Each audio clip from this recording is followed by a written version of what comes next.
Hello, this video is going to go into using proportions to find arc length and areas of a sector, basically. Okay, so we're talking about proportions, so we're basically setting two ratios equal to each other. And physically what's happening is you're talking about a partial rotation, which we're going to call theta, an angle, is to the full rotation. Well, at this point we know going around, if you rotate so that you do one revolution, you're talking about 360 degrees. Okay? And that is equivalent to a partial arc length. Now I say partial arc length. Arc length can be partial or full. It's S. S is the letter that's designated as walking a partial distance around the circle, right?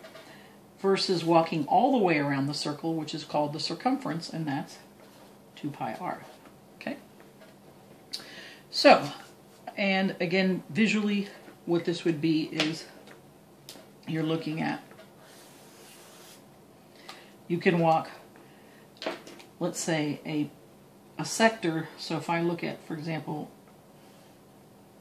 here's a sector, a partial angle. So here's a sector. I can either look at this part, S, that's S, or the arc length.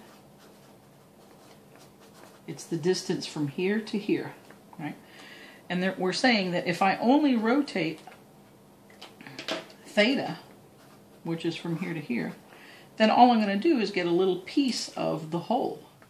So instead, if I rotate 360 degrees all the way around, then I'm going to get the entire, let me just make that in green, I'm going to get the entire arc length, right? That's what we're saying, which would be the circumference. So we're talking about a proportion here. All right, so let's take an example here. Suppose you have a radius of 3 feet, a circle of radius 3 feet. And so, of course, that's the distance from the center to the edge of the circle. So R is 3 feet. And let's say we know then we can find the circumference of this circle. It's using this formula, 2 pi r, or you could use pi d. 2 pi times 3 feet, or 6 pi feet. Now that's exact. Sometimes a book will ask you to calculate this in exact, so you leave pi as it is, but anything anytime you put something like pi is 3.14, now you're approximating it. Now let me just make a little comment here. Let me go ahead and put in 6 pi feet. In your calculator you have a pi button. Let's see, it's right there. It's right there. Okay. So if I put, let's see here, 6 times second pi, right? I actually, if the book asked me to round to the hundredths, so 10 hundredths, the second decimal, I really should have put 18.85. So probably, so again, it all just depends on what the instructions are and how much leeway you have. If you're just off the cuff running, you know, and you don't have a calculator, most people use 3.14 for pi, and you'd get 18.84. If you have a calculator with you, which the book assumes you do, then you'd really write 18.85, because it would tell you what they want you, what decimal they want you to round to, and in this case, the hundredths, and so then that would be 8.85. So again, it depends on what you've got. But now let's take a look at this. So say, for example, then, we're going to have, say we're doing, they give you this, they tell you that the rotation, the partial rotation, is going to be 90 degrees, and we already know that the radius is 3 feet for this circle.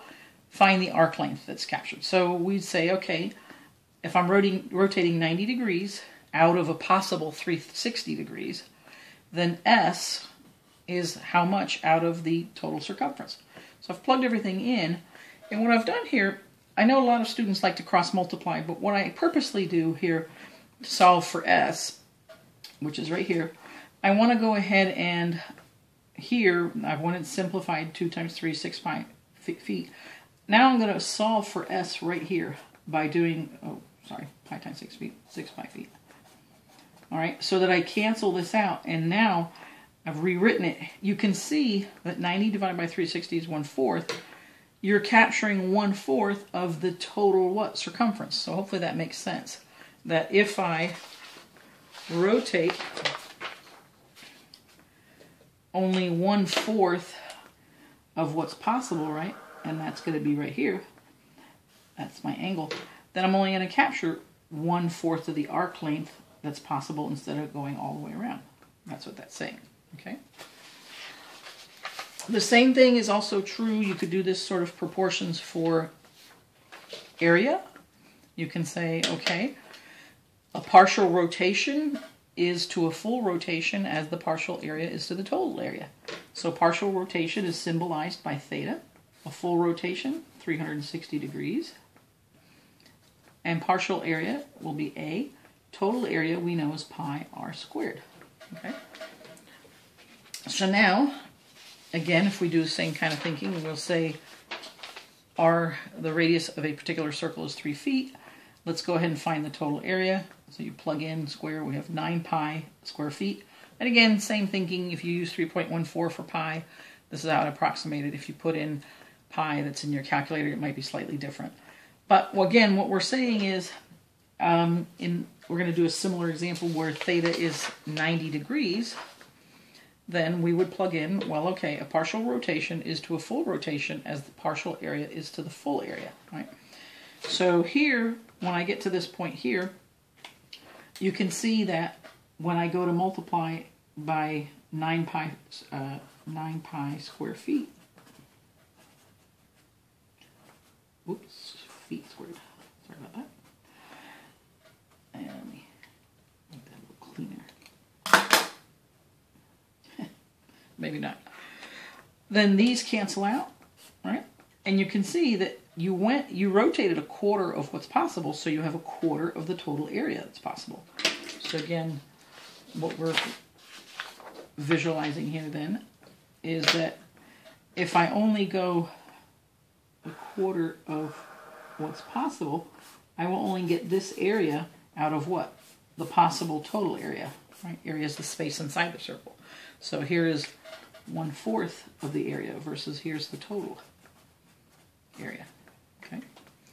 All right, so let's try, let me have you guys try a couple. So pause the video, right? Pause the video and go ahead and do this problem. Really pause it. All right, so let's say we're doing this problem. I'm assuming you've paused it and you've gone ahead and figured all this out. Let me go ahead and fill in what they've given me. This is an arc length problem, right? Because I see S, so I'm saying that a partial rotation is to a full rotation as an arc length is to the circumference 2 pi r. And I'm going to go ahead and already put in the 10 inches. Okay.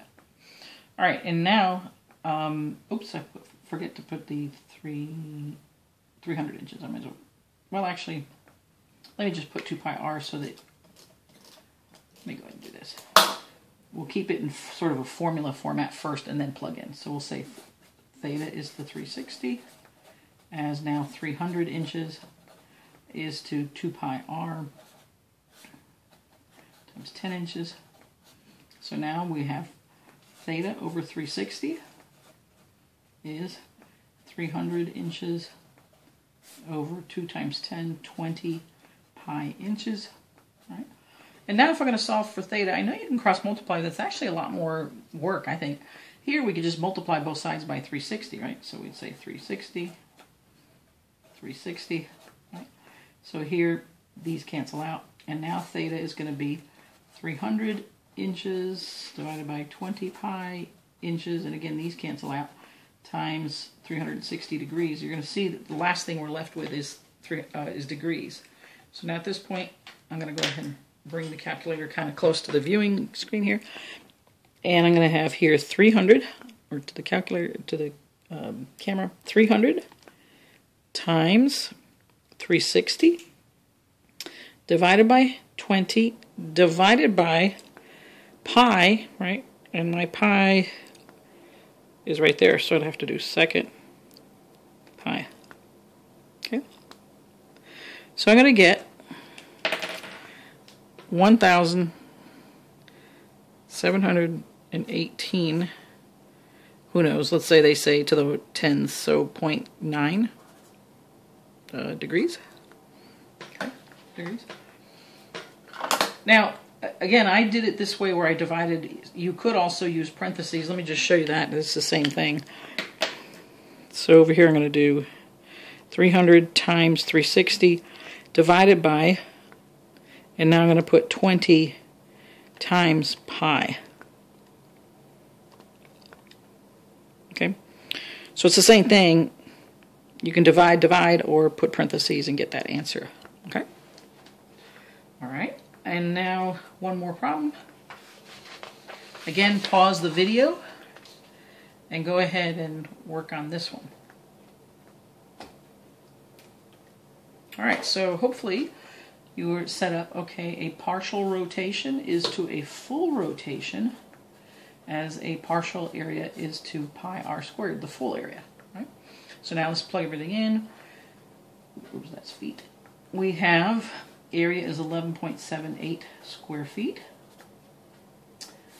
Here we have pi, r is 3 feet, so we'd have 3 feet that we're going to have to square. We have theta, which we're looking for, and we have 360 degrees.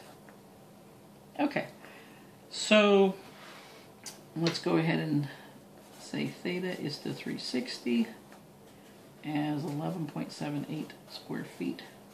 And here we have 9 pi square feet. Of course, these cancel out, right? So at this point, I can just multiply both sides by 360. And theta is 11.78 times 360 degrees. Let me actually do it this way. Over 9 pi. And let's go ahead and do that again. So we have 11.78 times 360 divided by 9 divided by pi. 149 point. Well, let's say they say round to the ones, so then that would be 150, right? Theta is 150 degrees. All right, so that's just how you use proportions to determine partial arc lengths and partial areas. Thanks so much for listening.